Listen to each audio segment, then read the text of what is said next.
আসসালামু আলাইকুম রহমতুল্লাহি বারাকাতু। আশা করি সবাই ভালো আছেন। আমি আল্লাহর রহমতে ভালো আছি। গতকালকের একটা ঘটনা, আজকেও একটা ঘটনা দেখলাম যে নোয়াখালীতে ছাত্র শিবিরের কোরআন তালিম অর্থাৎ কোরআন শিক্ষায় প্রশিক্ষণে হামলা করছে বিএনপির সন্ত্রাসী সংগঠন ছাত্রদল। সেটা তীব্র নিন্দা ও প্রতিবাদ জানাই এই জন্য, কারণ কোরআন তালিম বা কোরআন প্রশিক্ষণে যে হামলা করে সে আর কেউ না হোক, সে হলে ভারতের দালাল। এরা আবার বলে যে বিএনপির ছাত্রদল অঙ্গ সংগঠন, এরা তো সন্ত্রাসী।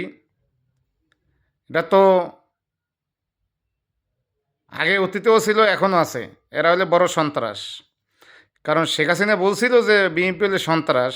আমরা ওই সময় মনে করছি না ওটা হয়তো রাজনৈতিক বক্তব্য, না দেখতেছি না এটা রাজনৈতিক বক্তব্য ছিল।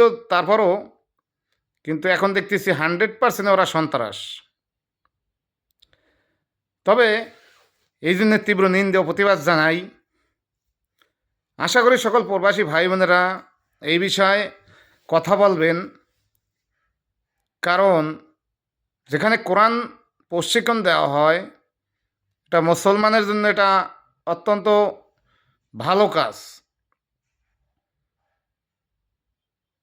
তো এই কোরআন প্রশিক্ষণে যদি হামলা করে তারে মানুষ বলা যায় না, সে নিঃসন্দেহে জানোয়ারের মতো ব্যবহার করছে। এখানে দেখলাম যে ভিডিওর মধ্যে মসজিদে পর্যন্ত হামলা করছে। নোয়াখালীতে যে ঘটনা ঘটছে, মসজিদে পর্যন্ত হামলা করে। তো এর জন্য তীব্র নিন্দা ও প্রতিবাদ জানাই। স্থানীয় যারা প্রশাসন আছেন অবশ্যই তাদের বিরুদ্ধে অতি দ্রুত ব্যবস্থা নেবেন। এই ধরনের ঘটনা বাংলাদেশে যেন কোনো জায়গায় আর না ঘটে, এ বিষয়ে স্থানীয় প্রশাসন অবশ্যই ব্যবস্থা নেবেন। যারা আছে এই লিডার কারা, লিডার পর্যন্ত তাদের ধরতে হইব, ধরে তাদের জেলখানায় আটকাইতে হইব।